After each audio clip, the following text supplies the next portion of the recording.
What is leadership? Is it being in front? Is it being up high? Is it taking a risk? Is it going where no one else will go? Or is it going where the most people will follow? I'd love to know your thoughts.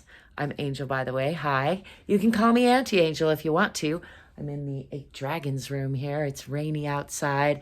And I was just answering a question online about leadership, and I thought I would talk a little bit about it with you. So I would love to know your thoughts as I dive into this a little bit deeper.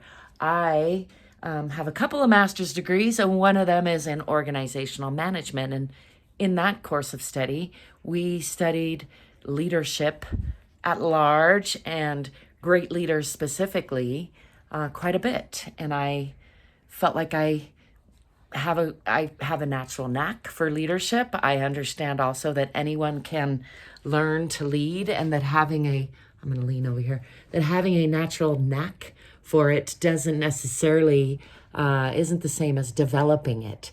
And as things have changed in the current, I would call paradigm shift, I think it's interesting to examine what is leadership, what kind of leadership do we want, and what do we really consider leadership. I think currently in our global situation, there are leaders that are in leadership positions that don't seem to have a lot of respect of a lot of people, and yet they're in those positions. We seem to collectively be comfortable with a large degree of narcissistic tendencies in our leadership. And indeed, that is one of the things when I was studying leadership that came up. It was often called risk-taking, willingness to go out on a limb on your own, not conform. Those things just depend on the degree and the context, right, as to whether they are narcissistic traits or leadership qualities. Little from column A, little from column B, I would say.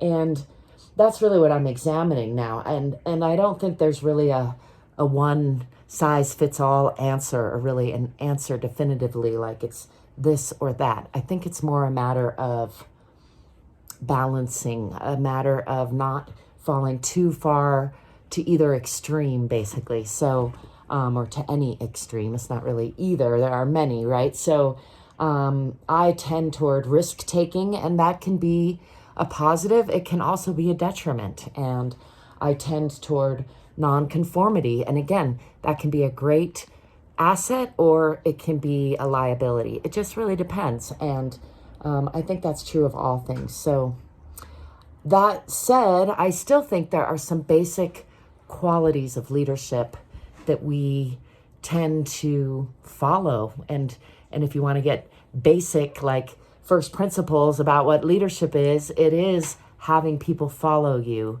And even if the people following you aren't praising you, them following you speaks to a degree of leadership that I think comes down to power, really, and an assumption of power, not a taking. I mean, it could be a taking of power, but really what I consider great leaders assume that power by way of acting powerfully, courageously, and curiously, and communicating well. Those are my 3 C's of great leadership right there: communication, curiosity, and courage. What do you think? I would love to know. If you care to share, I would appreciate it. And don't forget to like and subscribe, and check out the description for ways you can support me. You can check out my book on Amazon if you like, or books. And as always, thanks for being you. Thanks for putting up with my shaky camera there and letting me be me. And stay free.